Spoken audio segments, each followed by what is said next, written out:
Hi, this is Sean Seymour, and today I'm going to talk a little bit about how to add Facebook, YouTube, and LinkedIn icons and links in your email signature. So for those of you that don't know what I'm talking about, when you send out a new email, it's kind of nice to have a signature that's already set up with your, thanks Sean, your title and information, maybe a tagline for your business, and then some Facebook, YouTube, and LinkedIn links, so if people want to follow you on the social media sites, they can. And then the last thing is a link to your website, to product information or whatever you want to put there. So what I'm going to suggest is that you open up a Word document to do this, because creating this type of a signature is much easier in a Word document than it is inside of Outlook. They give you a pretty small window to do that in. So I'm going to start, typically you'd start with a brand new document, type in some of the text that you want here, type in your tagline and so forth. I'm going to start with a lot of that in there just to save some time.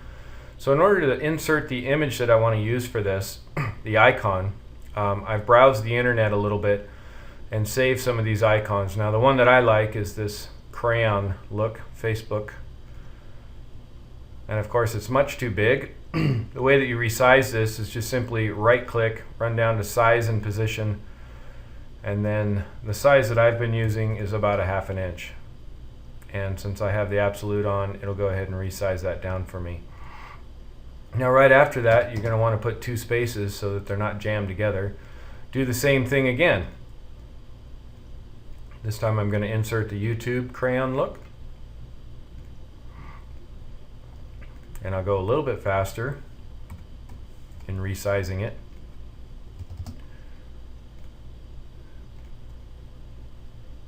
Insert the LinkedIn.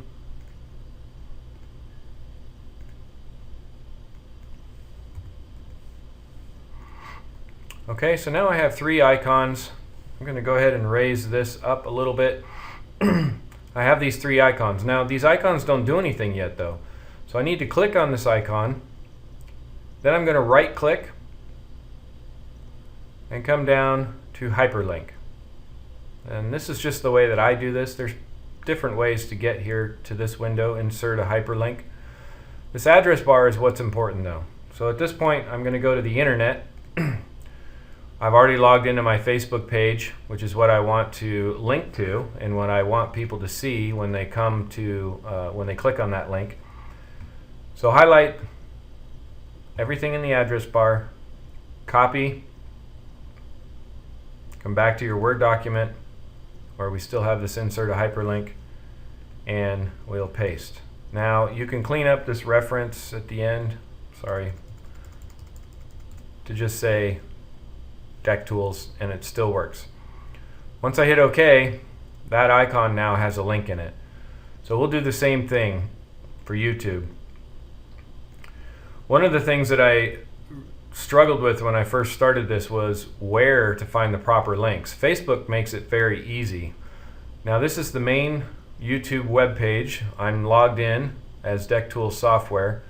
But if I want people to actually come to my channel, I have to click over here and click on my channel. And what that does is it brings up my Deck Tools software channel. Now I can go ahead, highlight the address bar, copy, come to my Word document and paste. And again, you can clean up the ending there if you want to. It doesn't matter either way. LinkedIn was by far the most challenging place to find the correct link. So once you've logged into LinkedIn, you should see your home page. Up here where your name is, if it's not opening, you want to click on that little triangle there. Go to Settings. LinkedIn will ask you to re-log in just to verify that you're who you say you are. That'll bring you to your kind of behind the scenes back office area of LinkedIn. Edit public profile. When you come to editing your public profile, you'll see this link right here under your current URL. You want to go ahead and copy that. Then come back to your Word document, and you want to paste that exactly as it was in the of what you copied from LinkedIn, and hit OK. Okay, I've got one last thing to do here, and that is to get my company information. It's very similar to what we just did. We're going to go back out to the web.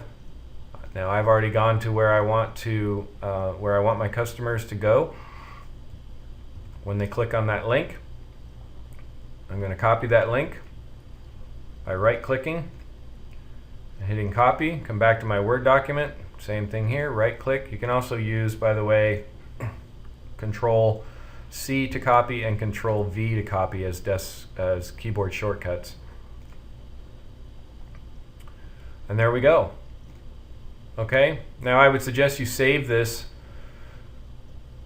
so that you can reference it later. But at this point, all I have to do is highlight everything that's here. Well, actually, you want to get rid of all of these extra returns at the bottom there. Highlight everything that's here and copy.